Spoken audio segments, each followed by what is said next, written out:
Okay, so time for basic technical analysis.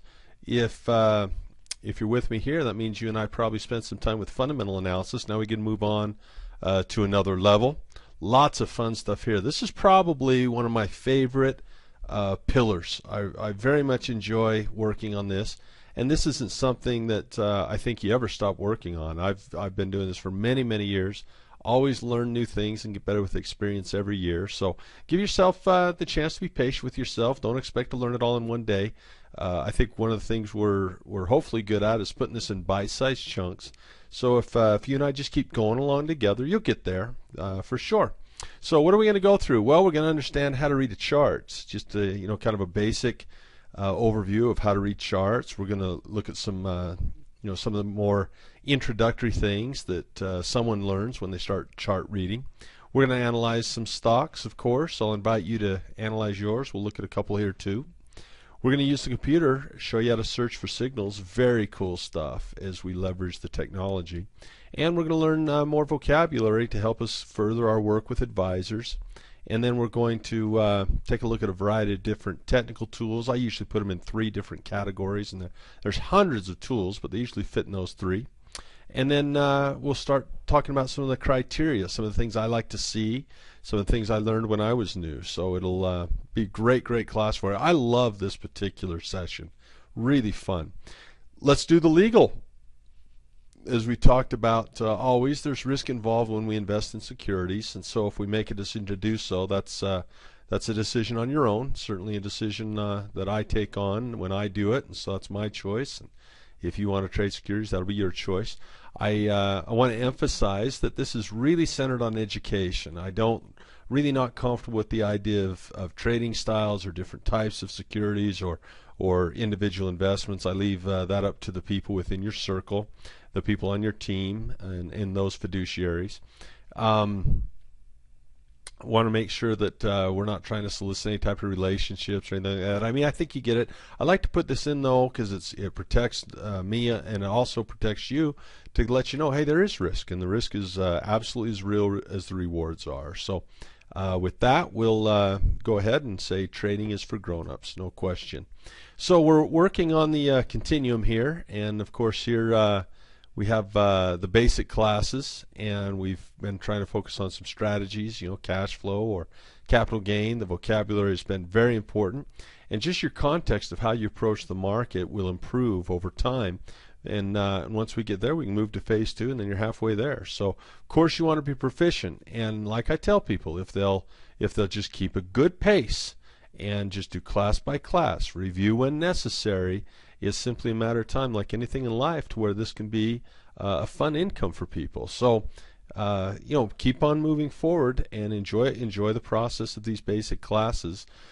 Today's pillar is going to be on technical analysis. We did fundamentals before, and today you and I are going to focus on technical analysis, and this is the strength of a market. And there's a lot of different people who argue back and forth on which is more effective, and I don't know why there's an argument. I think fundamentals is important to know. I think technicals is also equally important, and I don't know why people want to force themselves into being a fundamental analyst or technical analyst when we can certainly use them both and complement each other. We can't just use fundamentals in this market, I believe. I think that's to our detriment. I think we need to have some technical analysis criteria. And then, of course, we found that we really can't control the fundamentals, can't control the technicals either, but we can choose our cash flow strategy. So that'll be for next time. And of course, we're going to manage the risk. So just keep in mind, that's what we're going to keep working on, are these 4 pillars. Let's get going with technical analysis. There's a great story I like to start off with often when I'll teach this in a public setting. This is an old article from years ago from Business Week, and the setting for the article was Jeffrey Skilling had just left and resigned as CEO from Enron, and Ken Lay had taken over. Well, the CEO leaves, certainly going to see it drop in the stock. So Enron dropped a little bit. People were worried. I want to read this whole thing together with you. I think you'll get a kick out of this. There's been some concern among investors that perhaps there's more to his resignation than meets the eye. Perhaps accounting or other issues that have not yet come to light. Is there anything more? That's a pretty straightforward question for Ken Lay there. So this is Ken's answer. There are absolutely no problems that had anything to do with Jeff's departure. There are no accounting issues. There's no trading issues, no reserve issues. Apparently they say they have plenty of money. No previously unknown problem issues. The company is probably in the strongest and best shape that it's ever been in. There are no surprises. We did file our 10Q. Now what a 10Q is when you're a publicly traded company, you have to submit things to the SEC, especially if they're material. You know, I mean, if if your daughter has her 12th birthday and you give her a pony or whatever, that's not a big deal. But if there's something material, something that would give investors pause, or something that you feel that's just right for them to know, that's called material. Something that would affect a decision to stay with the company or not, with the investment. So he says, we filed this 10Q, Q's for quarterly, with the SEC a few days ago, and if there are any serious problems, they'd be in there. If there's anything material and we don't report, and we're not reporting, we'd be breaking the law. We don't break the law. Well, you would be breaking the law, and you were breaking the law. But the point here is everything on their 10Qs, everything in those fundamentals, they said was great, and so they probably had a great PE ratio. They probably had a great, PEG ratio. They probably had great valuation, return on assets, and EBITDA, and all these things look great. And so a fundamental analysis says, hey, they're making money hand over fist. But see, if a person would have had technical criteria, you see this? And technical criteria, a chart can't lie. You can lie about these numbers over here, Ken Lay, just as he did. But you just can't lie about about these double tops here and the stuff that goes on in the market. So important to have not just the numbers there, but technical criteria, because the chart, whatever the numbers say. But there's so many different reasons you can buy and sell stock. Maybe a big mutual fund finds a bigger, better deal, or maybe they've hit the maximum that they can buy without losing some of their diversification. And so the chart to me is a pretty big deal, and that is why we study technical analysis. Now, fundamental analysis, we can't see the future, and we don't have a crystal ball, as you know. But what we could find last time, we said, look, policy plus demographics equals the future. We certainly can look at trends of earnings and things like that. So we looked at the printing of the dollar, and we decided that there could be some systemic risk that could possibly be brought to bear. And so the fundamental analysis, especially on the sovereign level, kind of helped us understand, hey, what are some things that could be likely to happen? Well, the next step then is if we said, well, this could happen, the next question everyone is going to ask is, well, when then? When is this going to happen? And so we want to watch the charts for these moves of when these things begin to play out and are brought to bear. For example, let's say we have some sovereign fundamental analysis and we see inflation, quantitative easing, and we think what's likely to happen? We think inflation could be likely, considering the amount of quantitative easing or monetizing the debt or whatever code word they want to use. And so we see an increase of systemic risk, for example, and we say, okay, what would that mean? Well, if that weakens the dollar, when would that happen? When does the dollar begin to crash? When do we start to see this fear index, the volatility, the VIX start to fluctuate? And so we begin to ask ourselves the question, should we invest internationally? Well, at what point do we do that? Well, it's the stock charts that help us. Same is true for corporate. Maybe we've got some stability, or maybe we look at a company with some growth. Well, are they growing? Well, are they out of gas with this growth, or do they have another gear? The technicals kind of confirm this when it starts moving to another gear. I think what's likely to happen to you personally, I think you're going to get a wonderful increase in your education. I think you'll have buying power, and I think you're going to do well. And so we'll watch your trend and see your momentum on a personal level. So again, fundamental analysis kind of helps us guide us into what is likely. It doesn't tell the future perfectly, and the technicals kind of help us make decisions on our time when we enter or pull into things.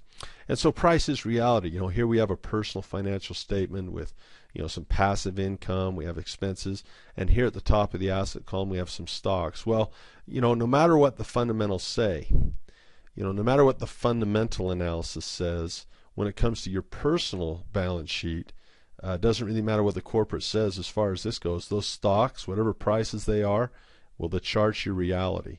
So, you may have an Enron with these wonderful numbers they're posting, but the reality is you're losing money and the chart is the bottom line. So the way I work it is I use both of them, but the chart certainly is the bottom line, and that's what the number's going to be for my family and I.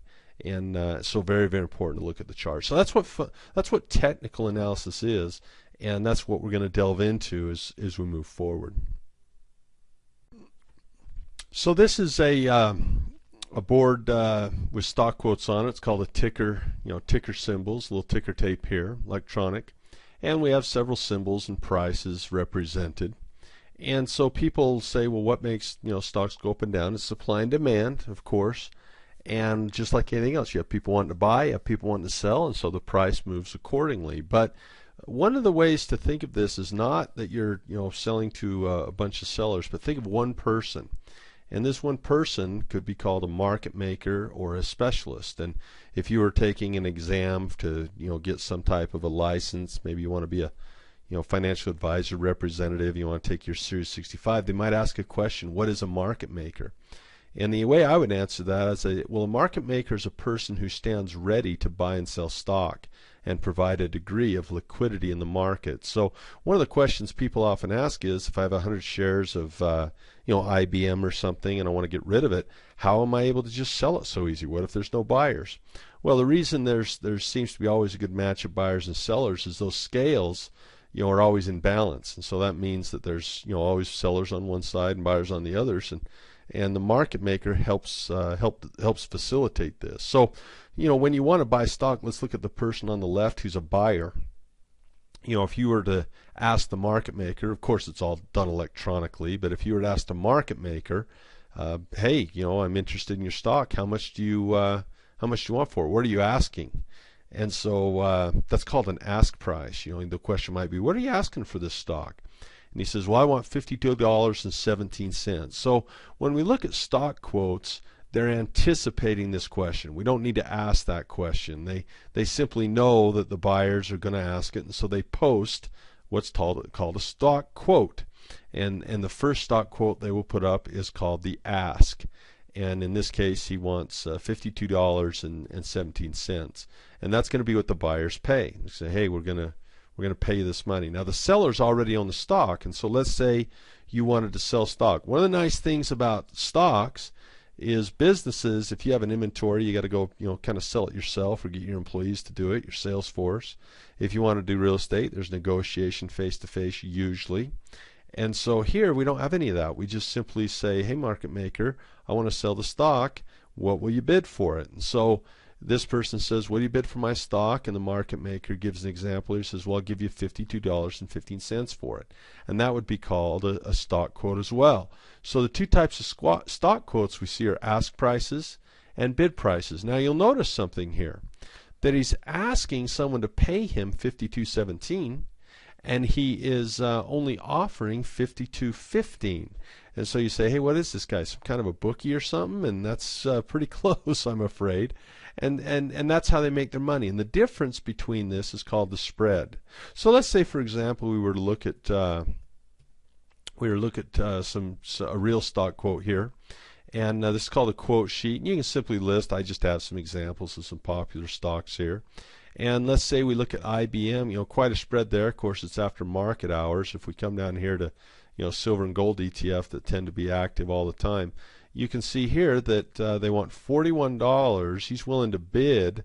Anyone that wants to sell their shares in the SLV, he'll pay him $41 $41.03 if they're willing to sell it here. Okay, so maybe we can even mark this right here. So this $41.03 right here, this is called the bid price right here, right? That's the bid price.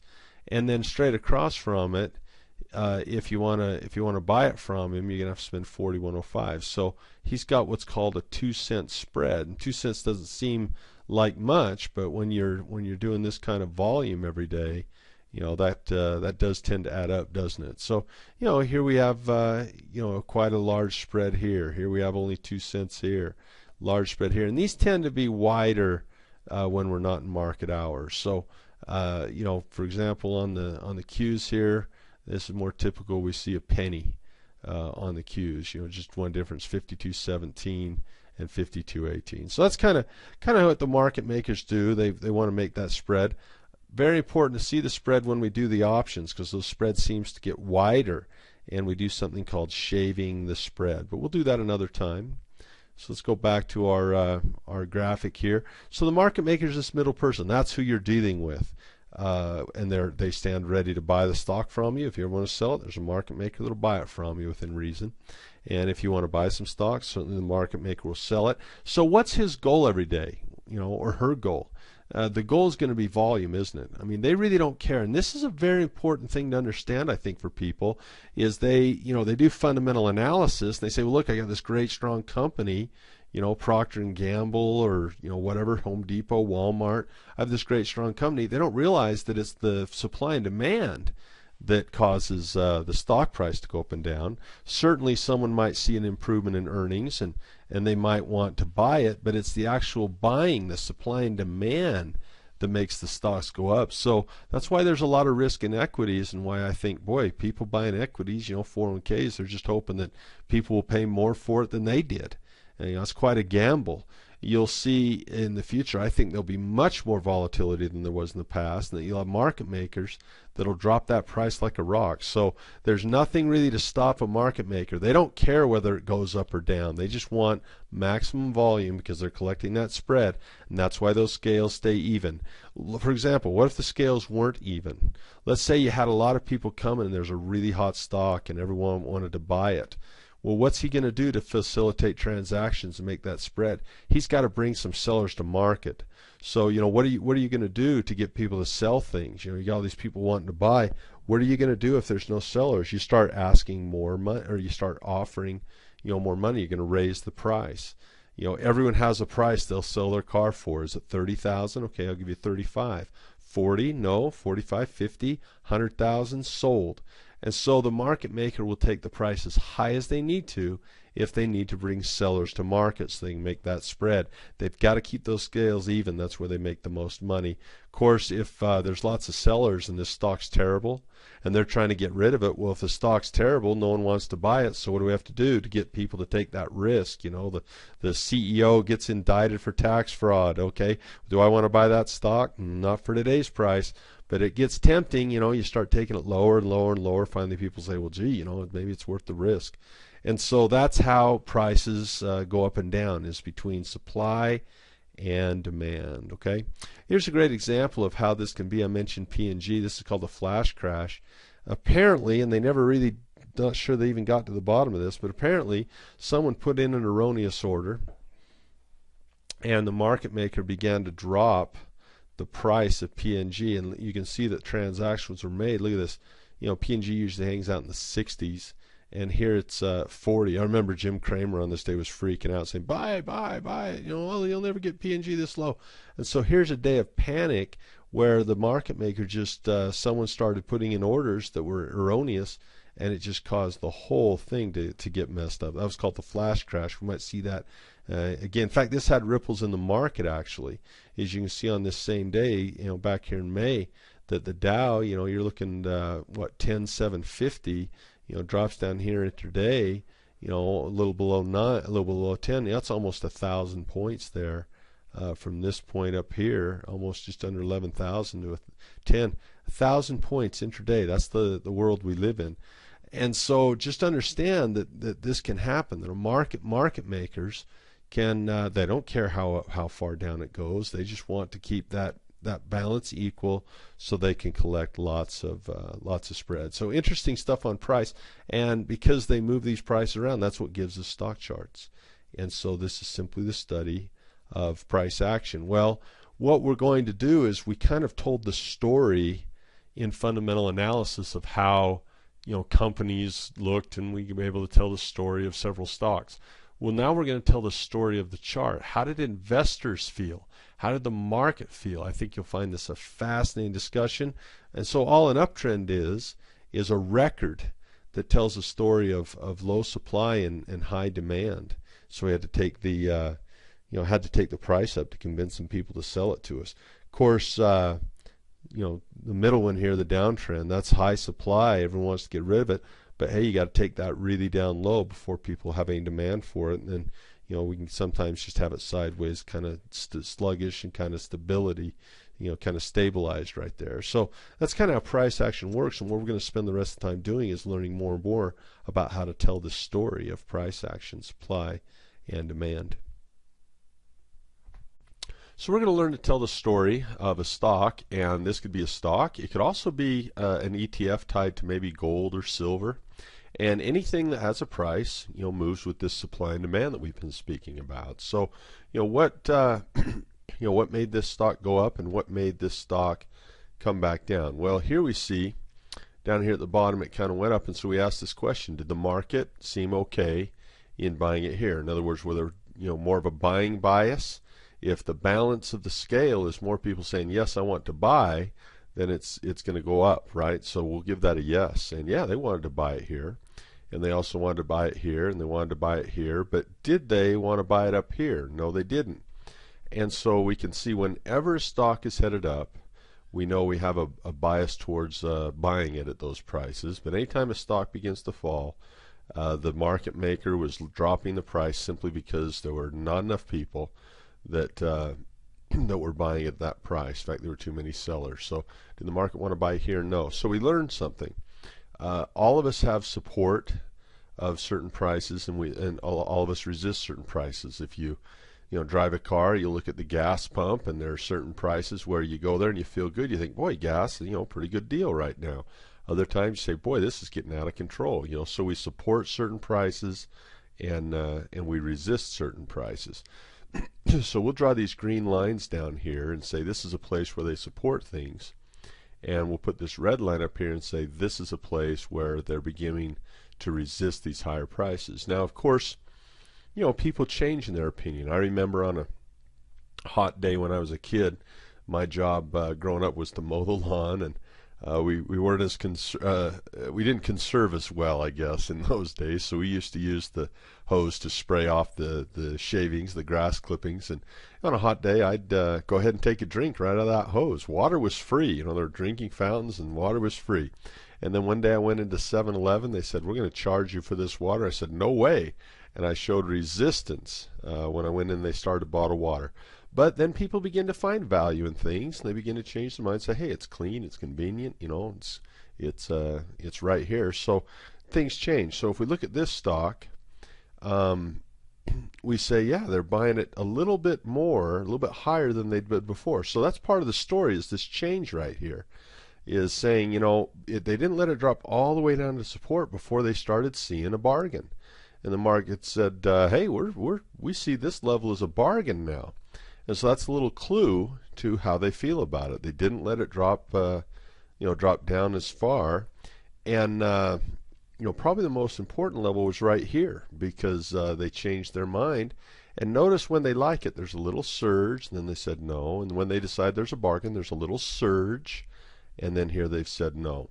And we noticed that this time with the surge, it pushed it just a little further. So every time the market really likes this, a little bit of a surge, and they say, oh, no, that's a little too much once. Well, this is a pretty good bargain. Little surge. No, this is too much money now, and it drops back a little bit.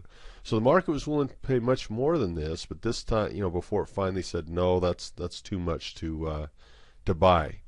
Now they're seeing a bargain even higher. So we're starting to see a trend develop, aren't we?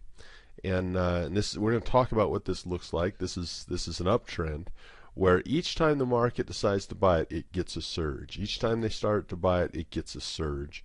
And it goes just a little further before they kind of say no. So that's kind of the story of support and resistance. And I'll tell you, there are hundreds of technical indicators.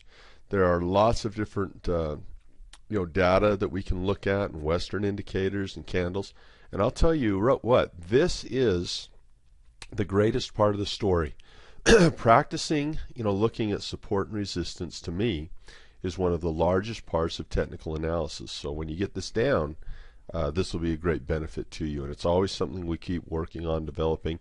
And it's also one of those things that gets very good with practice. A good analogy here might be, you know, you learn to drive that stick shift and you stall the car, but you know, someday you'll do it without even thinking. You know, you go through all those gears and you're more concentrating on you know, on the road and where you're going than really the mechanics of driving the car. And that's really how this will become. You look at stock charts and just, you know, you'll automatically build support and resistance into what you're doing, so it becomes very automatic. Now, a little bit of vocabulary here, so when as you and I learn together in each session, we can speak the same language. Here we have a little mountain peak right here, and maybe I should you know, maybe I should even highlight these a little bit. So here's our mountain peak right here in this area, and here's a mountain peak right here in this area, and here's a mountain peak, and these are all places where they were saying, hey, getting too expensive here, and they were places where they changed their mind and decided to sell instead of buy. They went from saying yes, yes, yes to no, no, no. And we don't call them mountain peaks, we call them swing highs. So stocks generally don't go in a straight line. They usually, you know, have this kind of erratic behavior like this. And so these would all be swing highs, wouldn't they? They're all mountain peaks that we see. So that's a swing high. Of course, you've guessed it, on the other side, the valleys are the swing lows for sure, aren't they? So here's a valley, and these tend to be points where there is support, right? So these are points of support right here, and you know, of course, these are points of resistance right here. Swing highs and swing lows. So these are swing highs, and down here are the swing lows, just so we have the terminology down. So the formal definition of an uptrend is when we have higher swing highs and higher swing lows. And the way we would do this is we would start where the stock is today. So here's where the stock is today, and I would go back till I found a mountain peak, and maybe I mark it, and then I would go back one more, and maybe I mark it, and I ask myself, okay, is this high that I'm talking about right here with the check mark by it, is this high higher than this one here that I've marked with an X? Is the one with the check mark higher than the one that I marked with the X? Of course, the answer is that yes. So I have higher swing highs. Okay, then I look at the where I am today. Now, where I am today is not a swing low, because this could keep going down, right? So we haven't had a valley yet. It has to turn upwards to form that valley. So we have to have the V there. And I say, okay, well, where is the last time we had a V? And here it is. So there's my swing low. And then I go back and I find the last one. I say, okay, is this swing low here with my check mark, you know, higher than the one with my X? And the answer is yes. So I have higher swing highs and higher swing lows, and I'm in an official uptrend. Now, this is important to note that the actual stock is headed down right now, isn't it? The actual stock is headed down, but the general trend, if I can draw it like this, is up.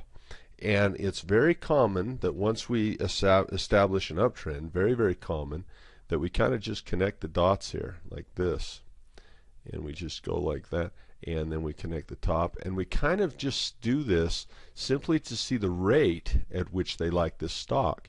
Remember that we decide that something was in motion is going to tend to stay that way until something changes, and that's certainly a likely case with stocks, that we see how steep this curve is, we see how much the market likes, and we kind of see the direction and kind of how fast this is moving and accelerating. So that's higher swing highs and higher swing lows. That's the definition of an uptrend. Of course, we're going to have the same thing in a downtrend, aren't we? We're going to start where we are, and first this time we see a valley, so we'll mark that with a check mark, and then we go back and we see the last valley, and we mark that with an X here maybe. And I say, okay, does this swing low, is it lower or higher than the previous? Well, this one's lower, so here we say I've got swing lows. And then I go back and I see this is a swing high right here, and I go back one, and I ask myself, is this one higher or lower than the previous swing high? It looks like it's lower. And so even though the stock is kind of heading in an up direction right now, if I look at its general trend, I look at these higher swing highs and higher swing lows, I can kind of see the rate at which this stock's falling apart here. And so this really, really helps us more than you know determine kind of the market's feeling and the strength or weakness of a particular market. So of course here we have the sideways market, and that's when nothing's really achieving anything that's higher, and nothing's really falling anything lower. So I think you kind of have that, higher swing highs for the uptrend, lower swing lows for the downtrend. So the very first goal we have when we do technical analysis is we do this with a broad market. We ask ourselves, because often people just go into equities, or they go into debt, or they go into commodities, and money kind of rotates around. So we'll look at a broad market like the S&P 500 or maybe the NASDAQ and ask generally, hey, are people going into equities or not first? And if people are in the mood to buy equities, they kind of say all ships rise on the same tide, don't they? So that's the first thing. We always want to be in harmony with that broad market, see where it's going. We always trade with the trend. Why? That's reality. A person might have them self-convinced of all types of theories and all types of fundamental ideas. But the bottom line is, if your 401k is doing what this particular chart is doing, the reality here is that you're not making money. And so to me, the stock chart has the final say.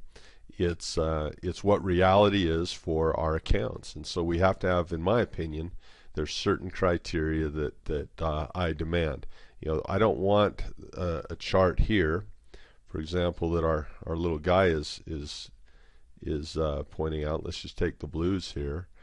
This to me, looks like it's pretty much having what? Lower swing highs, and so far lower swing lows. So the chart is reality. Now we are not, we don't have the chance to change fundamentals or change technicals. So we don't get to choose or control the trend. That's beyond our control. And one of the things that you're going to learn when we do our risk class that I'll just bring up now is that risk, we'll put R for risk, risk is kind of related to control. If I have lots of control like this, then my risk goes down with things I can control. If my control goes down, my risk goes up. And if I have zero control, then you might even say you have some really difficult risk here to deal with. So the fact we cannot choose and control the trend brings risk to the market. Can you make the Dow Jones Industrial Average go up tomorrow? Can you make it? Can you stop it from falling? Can you stop it from going up if you're short? Can you buy a stock like Dell Computers and force it to go up? No, these are beyond your control. So which way they go, we cannot control. However, the good news is there's something we have complete control of, and that's our strategy. Is we can certainly choose our strategy, and as we'll learn in our cash flow class, there is every bit the opportunity making money in a chart that's going down like this as there is in one that's headed up. So good stuff there.